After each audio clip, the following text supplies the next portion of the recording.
मी पूजन होतं, नवीन लग्न झालं एका पोरीचं. आणि दिवाळीला, आता पहिल्या दिवाळीला नाही, आता बऱ्यापैकी पोरी भाऊबीजीला चालल्यात. दिवाळीला कुठं चालल्यात? तर घरातले सगळे म्हणले नवीन सोने, पहिली सोने दिवाळीला धाडायची नाही धाडायची म्हणले आम्हाला. आता तिची इच्छा मरून गेली बिचारीची. नाही तर दिवाळीच्या सणा लेकी आसावती आशा असते हो, आशा असते. कलेक्टरची जरी बायको असेल ना, 5 पत्राचं माहेर जरी असेल, अण्णा तिला दिवाळीला वाटते, बघा वाटते. पुराणातल्या कितीतरी पुरावे सांगेल. एक जुन्या काळातला कवी होऊन गेला. जुन्या काळातला त्या कवीनं परसात गौऱ्या लावता लावता ती पोरगी माहेराच्या सुखाच्या किती गप्पा करती. घाल वाऱ्या पिंगा माझ्या परसात रे, घाल वाऱ्या पिंगा माझ्या परसात रे. आणि जाता जाता माझ्या आई बाबाच्या कानात सांग, तुमची पोरगी खुशाली गौऱ्या लावता लावता. आवडतं बाईला माहेर, आवडतंय. तिची तळमळ होती. मालकाला सांगितलं, मालक जाऊ द्या ना 5 दिवस, जाऊ द्या हो, जाऊ द्या. मी मध्यंतरी कधी बनणार नाही म्हणे, नाही जाऊ द्यायचं. आणि धनत्रयोदशीच्या आदल्या दिवशी द्वादशीला एक गाडी आली आणि त्या गाडीतून एक व्यक्ती उतरला. ती व्यक्ती उतरल्याबरोबर घरचे लोक तर किती बेजार झाले, सोडून द्या. गावातले प्रतिष्ठित त्याच्याकडे जात नव्हते, ते पण तिकडे गेले. आणि सगळे लोक आल्यावर काय काय काय ते फराने आले. पोरी सांगितलं, बाई अंगावर साडी साधी आहे ना, असू ती आंघोळ राहिली ना, माहेरात गेल्यावर कर पण पसभर गाडीत. तर ती म्हणली, तुम्ही पाठवायचे नाही म्हणले ना. नव्हतं पाठवायचं, पण DIG आलेत. आणि DIG तिचा मामा होता. कोण होता? तिचा मामा. पाठवायचं नव्हतं, पण कोणामुळं पाठविलं? DIG मुळे. ज्ञानोबा आहे, किती DIGचे बाप असतात. देवानं सांगितलं, नामा तुला मी नसतं धाडलं आणि तूही जाऊ नकोस, पण ज्ञानोबाराय सोबत येत ना रे, जाय ना. आणि मग ज्ञानोबारायच्या सोबत नामदेवराय गेले. ज्ञान आणि नाम म्हणजे भक्ती. ज्ञान आणि भक्ती एकत्रित असा, दोन्हीपासून फुटाफूट झाली ना, साफल्य होत नाही. बघा तुम्हाला सांगतो, भक्ती विरहित ज्याच्याकडे ज्ञान आहे का, ते खाताच्या ढिगलावरल्या काशी फळावानी फुगत. मला इतके श्लोक पाठ, मला इतके अभंग पाठ, मला असा स्वर येतोय, मला असे बोल येते, मला असं कीर्तन सांगता येते. ते खाताच्या ढिगलावरलं काशी फळ बम फुगलेलं. भक्ती नसली की, आणि ज्ञान नसल्या नुसती भक्ती असली की तेही लोक त्याला मान्य करीत नाही. भक्ती प्रेमावी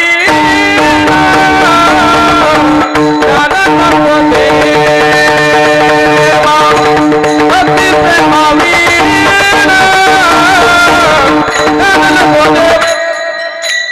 हो, भक्ती प्रेमावी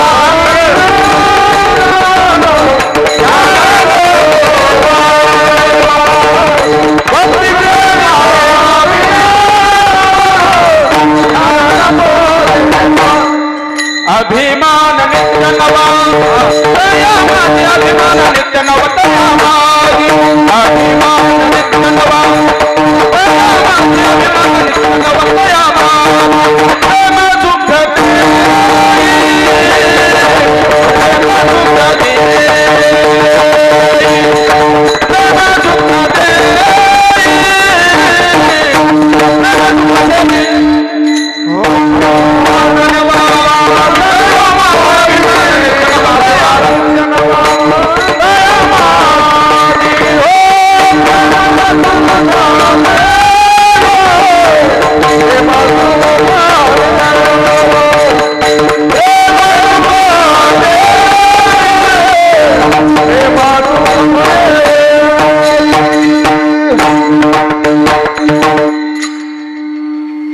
भक्ती आणि ज्ञान दोन्ही एकत्रित असलं की गोडवा वेगळा असतो.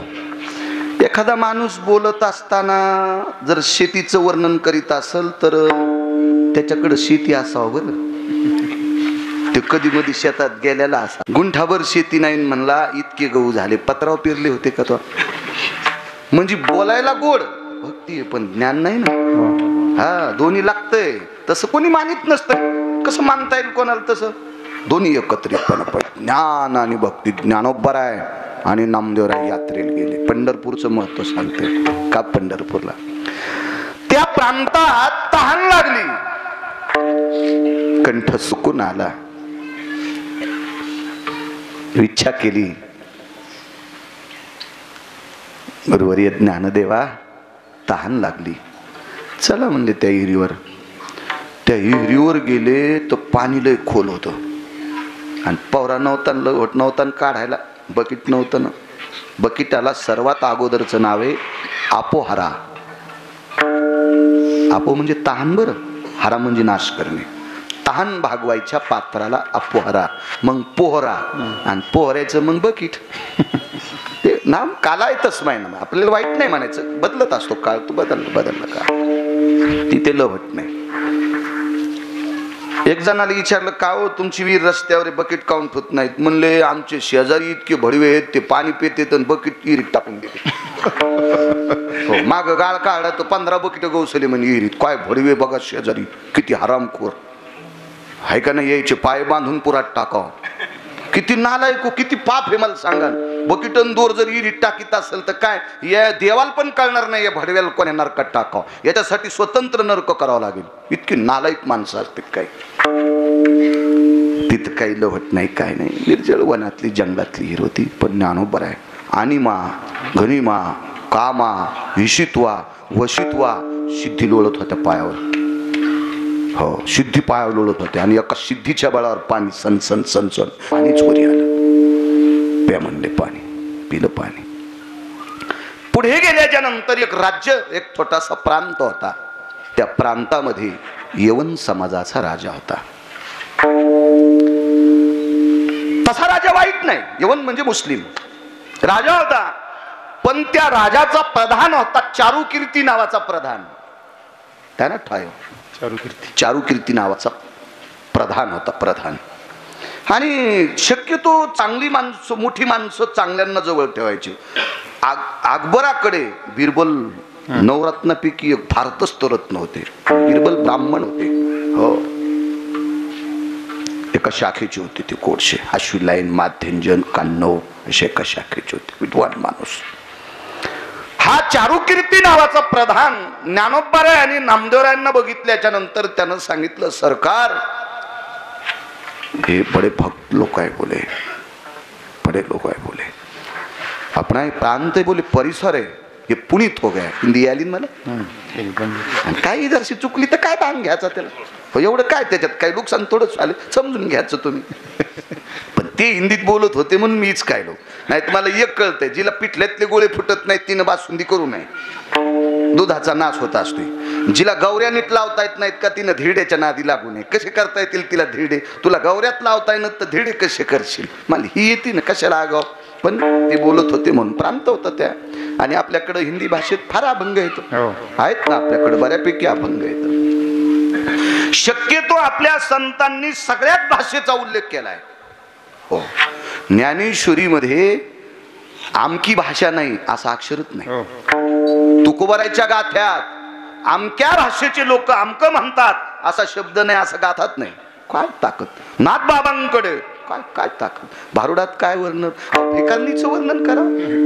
बये तुला गुरगुंडा बाईल ग, आणि बये तुला गुरगुंडा बाईल ग. त्या भिकाऱ्याच्या कुळामध्ये लेकराला गुरुंडा म्हणतात. ही बाबांमुळे आपल्याला भाषा कळाली, मालकांमुळे. नाथांचं इतकी विवेकाचं शिखर गाठलेली संत. चारुकीर्ती नावाचा प्रधान हुशार होता, हुशार. राजाला सांगितलं, राजे महाराज आपला परिसर पुनीत झाला. वैकुंठवासी माधव महाराज म्हणायचे, राजाला प्रांतात जितकं पीक होतंय त्याच्या 11 पटीनं त्या वर्षी पीक झालतं. ही ज्ञानोबरायाच्या पायाची ताकद आणि नामदेवरायाच्या पायाची ताकद.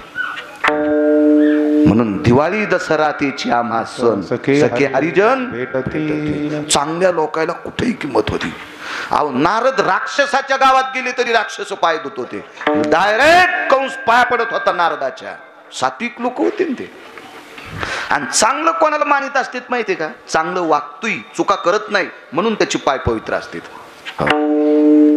भजन करतून गांजा वडतोय, कसा काय पवित्र? हरामखोर येतो, भडवा येतो, नालायक येतो, हा त्याच्या मुखा पडो माती. हो, भजन करतून माघारी निंदा करतोय. जेने मुखे स्तवी तेची निंदे पाठी लावी, ऐसी अधमाची जाती त्याच्या पुत्रात पडो माती. बरोबर आहे, त्याची तोंडी पडो माती. ऐसी अधमाची जाती. ज्या मुखाने वर्णन करायचं, वा विक्रांत पाटील, वा भाऊ काका, वा पंचाळ बाबा, वा अण्णा, वा मामा, वा सतू पाटील, वा पितळे गुरुजी, असं समोर आल्यावर आणि याच तोंडान माघारी म्हणजे धड लोक आहेत. तेची निंदे पाठी लावी, ऐशी आधमाची जाती त्याचे तोंडी पडो माती. काय करतो? माळी 7-8 घातल्या आणि दुसऱ्याची धुणे धुत फिरला सुंबळ्या, तू तुझ्या तोंडात माती आहे. विठाला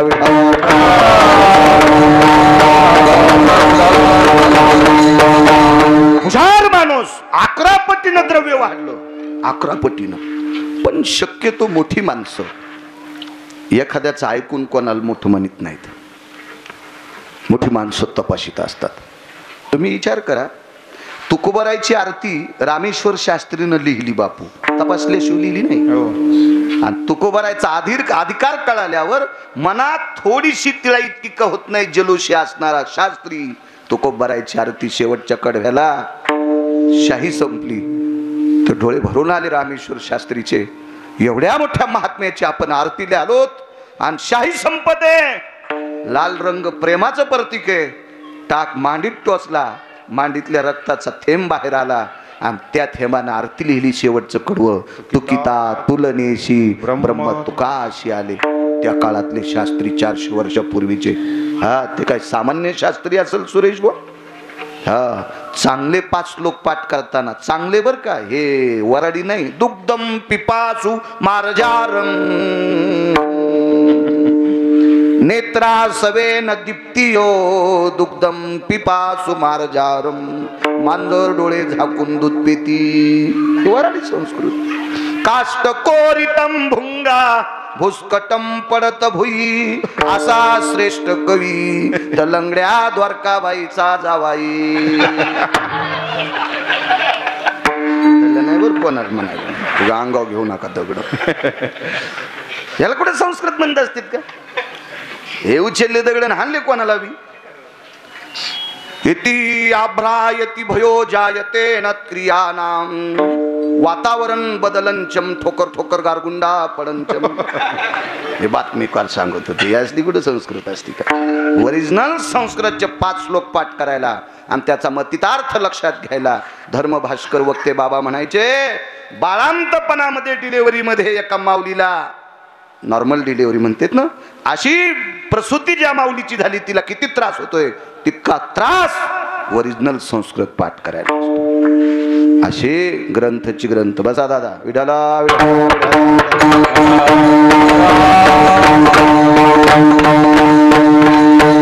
खुर्ची द्या एखादी त्यांना इकडची आणून, खुर्ची द्या. आणि एवढा प्रचंड विद्वान व्यक्ती आणि त्या व्यक्तीनं तुकोबारायची आरती कधी केली तपासल्या. तो यवन राजा आहे, चारुकीर्ती नावाचा प्रधान आहे. पण त्याला माहित होतं त्या राजाला प्रधान हा सामान्य नाही. हो, क्षत्रिय होता तो, हुशार होता चारुकीर्ती. कारण या चारुकीर्तीला त्याचे सगळे घोडे भेट होते. हो, नाही तर त्याच्याकडे असे काही घोडे होते ते 5-5 माणसाने धरलं तरी लगाम घालू देत नव्हते. आणि चारुकीर्तीने आवाज दिला, घोड्याला नाव होते ना, पूर्वीच्या काळात नाव असायचे. छत्रपतीकडे 2 घोडे होते, घोडी आणि घोडी होती. कृष्णा, विशाल, काय घोडे होते. महाराणा प्रतापाकडे चेतक म्हणल्याबरोबर घोडे अशी शांत उभे राहायचे. हो, आपल्या होतं गाय चावताळी. हो, म्हणजे आपल्या ताकदी बघा. आम्ही पाहायला गेलो तो गुडघा फाडा. आणि घोडे भेटतो ते घोडे. काय ताकद असेल या लोकांची, काय ताकद असेल. आणि म्हणून चारुकीर्तीवर विश्वास होता. पण पंढरीशी जारे आल्यानं संसारा सांगतोय फार विश्वास चारू कीर्तीवर. बोले प्रधान जी, बड़े लोग आए आप कह रहे, भक्त लोग आए आप कह रहे. पूर्वीच्या काळात भारत हा देश सगळ्या लाकडाची मुळी आहे. त्या मुळीमध्ये हिवराचं झाड फांदी असेल, सागाची फांदी असेल, बाभळीची फांदी असेल, पळसाची फांदी असेल, चिंचेची फांदी असेल, लिंबाची फांदी असेल, म्हणजे सगळ्या झाडाचं सरपण म्हणजे मुळी. तसा भारत देश सगळ्या जातींचा मिळून झालेला देश आहे.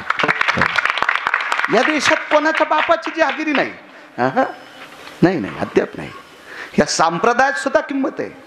कबीर मोमीन लतिफा मुसलमान सेना नाविदान विष्णुदास. त्या दिवशी पुरावा सांगितला होता, कीर्तनात बोललो होतं. काय मी शक्यतो नवीन सांगण्याचा प्रयत्न करतो. अभंग गेल्या वर्षी तोच होता, मागचं नाही येऊ देत. ज्या दिवशी गिरगावकराच्या हौदाचं बुड सापडेल का त्या दिवशी पाटका खोटीला अडकवायचं आणि आपलं रानात फिरायचं. विठाला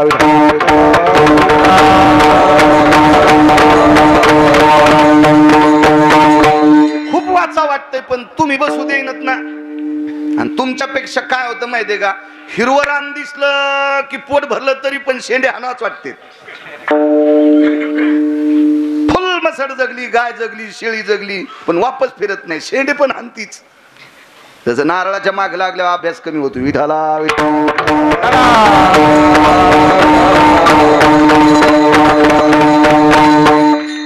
हा चारुकीर्ती नावाचा प्रधान एवढा श्रेष्ठ प्रधान होता. तुम्ही अजून बी लक्षात घ्या, मोठ्या लोकांकडं त्यांना मोठं करण्यासाठी माणसं मोठे असतात. बघ, या विश्वातला एकही मोठा संघच्या लोकांशी झालाच नाही, हे लक्षात घ्या. आणि ज्या लोकांना संघच्या लोकांचा अभ्यास आहे किंवा संघच्या लोकांवर तळमळ आहे का, तीच माणसं चांगली असतात. हो, ज्याला सोबतचे आवडत नसतात का, त्या भडव्याच्या मागे कधीच राहायचं नाही. विठाला कधी कधी माणसं कोणालाही मोठं म्हणते. तुम्ही अजून बी लक्षात घ्या, ह्या वडाखाली कोणतंही झाड लावा, त्याला दूध घाला, तूप घाला, नसतीच घालीत त्याला, पण म्हणायलो त्याला कोणतंही खत घाला, हे वड दुसऱ्या झाडाला मोठं होत देत नाही. कारण झाडाखाली झाड कधीच वाढत नाही. तुम्ही बघा ना, आपले सगळे शेतकरी गुरुजी आपण बसलेले सगळे, झाडाखाली ऊस वाढतो पण 5-6 टिपऱ्याच्या वरी टिपरी लागत नाही. बाजूचा 22 कांड्यावर जातो. झाडाखाली सोयाबीन कमराला शेंग लागतच नाही. झाडाखालचा कापूस रामकाठी इतका वाढतो, म्हणजे झाडाचा मुका घेतो शेंडा कापसाचा, पण बोंड लागतच नाही. जे झाड बारक्या झाडाला मोठं होऊ देत नाही, त्या भंगिऱ्या झाडाला कधीच मोठं म्हणायचं नाही. विठाला रावणाकडे 127 विद्वान, त्याच्या बुद्धीने मोठा झाला का रावण. रावणाकडे बुद्धी होती पण चांगली माणसं आपलं करायची, म्हणून त्याला माहित होतं आपण मोठं होऊ शकत नाही. याच्यासाठी विद्वान माणसं सोबत लागतात. विद्वान माणसं सोबत लागतात.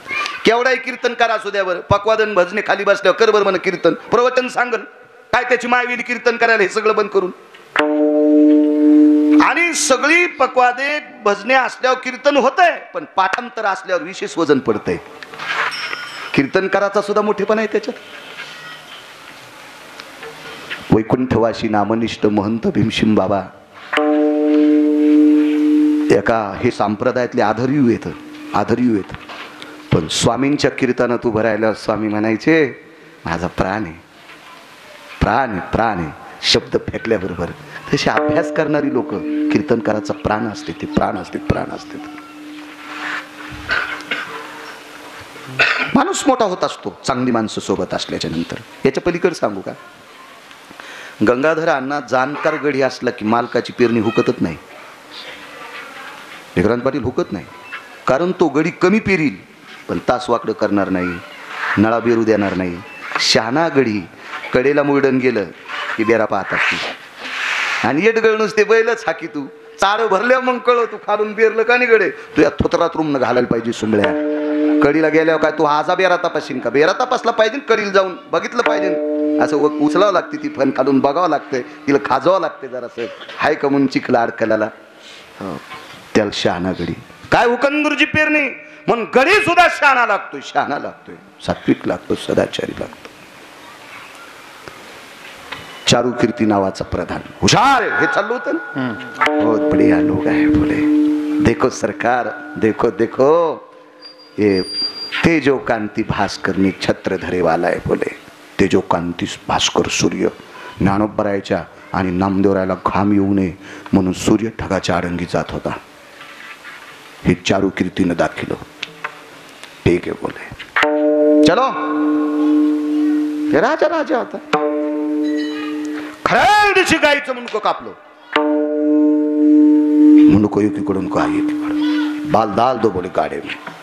गाड्यात ती गाय तिचं मुंडको टाकलं. हे बढिया लोग आहे बोल, भक्त लोग आहे ना. हे भगवान पंढरीश पांडुरंग के भक्त हैं लोग हैं. चलो बोले, हे गाय चेतन करतो बोले, चिंदी करतो. मुर्दा गाय करा जिवंत.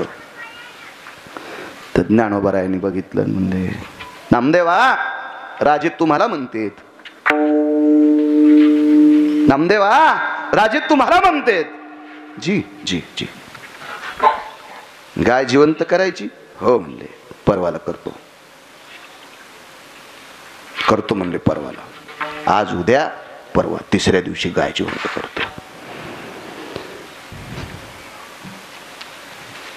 राजाने सांगितलं, देखो भला जाना नहीं प्राण छोड़ के. नहीं जाते बोले, हम नहीं जाते. नामदेवरांनी सांगितलं नाही जाते. हिंदी बोलत होते. नामदेवराला भी हिंदी येत होती.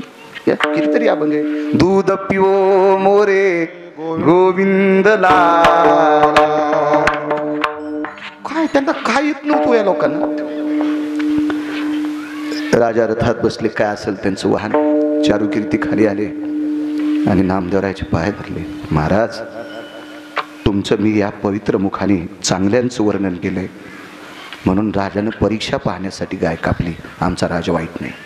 चारू कीर्ती सांगतोय, गाय कापली. पण माझ्यासारख्या चारू कीर्तीचं मोठेपण राहावा याच्याकरता गाय जिवंत करा महाराज. लोटांगण घातलं नामदेवरायच्या चरणावर. निघाला चारू कीर्ती. झोप नाही चारू कीर्तीला, झोप. राजा बेदखल केला असतं. हे मूर्खाची स्तुती करतो, नालायक माणसाला मोठं म्हणतो, साधी गोष्ट आहे का ती. आणि नामदेवरायांनी सांगितलं, देवा गाय जिवंत करावं लागते. नाना प्रकारची वल्गना देवाची भगवंताची विनंती केली या पवित्र मुखाने. तो दिवस गेला, ती रात्र गेली. दुसरा दिवस गेला, रात्र गेली. आणि तिसऱ्या दिवशी सकाळी राजा रथातला दिसला. आणि मग देवाला विचारलं, देवा अरे एक चारू कीर्ती नावाचा प्रधान आहे आणि या चारू कीर्ती प्रधानाने माझ्या पायावर त्याच्या डोळ्यातले अश्रू टाकलेत रे देवा, की आमची इज्जत सांभाळा. या मुखाने मी तुम्हाला मोठं म्हणलोय, काय पाप केलंय का मी? तुम्ही मोठे आहात, तुमच्या डोक्यावर सूर्य छत्र धरतोय, तुम्ही इतके मोठे आहात. चारू कीर्तीनं सांगितलं, महाराज या जंगलामध्ये 10-5 तलवारी अंगाला बांधलेला पण फिरत नाही. इतके हिंस्र पशु या जंगलात आहेत. आणि तुम्ही या जंगलात मुक्काम केलाय. तुमच्याकडे एकाही हिंस्र पशुचे ठसे या झाडाच्या बाजूला दिसत नाहीत. त्या अर्थी हिंस्र पशु सुद्धा तुमच्या लांब जातात. काय ताकद आहे तुमच्याकडे, काय शक्ती आहे. तुम्ही काल ज्या झाडाखाली मुक्काम केला त्या झाडाखाली हिंस्र पशुचा मुक्काम होता. म्हणजे जनावराला सुद्धा ज्ञानोबरायच्या तुकोबरायच्या स्पर्शाने पुनीत झालेल्या जागेवर बसा वाटते. वाघाला शिवाला सुद्धा. काय ताकद. शुद्ध चित्त असणारे. व्याघ्रहीन खाती सर्पतया चित्त शुद्ध तरी शत्रु मित्र होती. व्याघ्रहीन खाती सर्पतया विषते अमृत आघात ते हित अकर्तव्य नित होय त्याची. मालकांचा अभंग आहे. देऊतल्या शुद्ध चित्ताची माणसं आहे. आणि चारू कीर्ती प्रधान दिसला आणि विटेरच्या मालकाचा धावा केला. गाय जिवंत झाली, गाय जिवंत झाली. त्यावेळेला त्या प्रांतातल्या राजानं म्हणावा, ला इलाही ला इल्ला, ला इलाही ला इल्ला, ला इलाही ला इल्ला.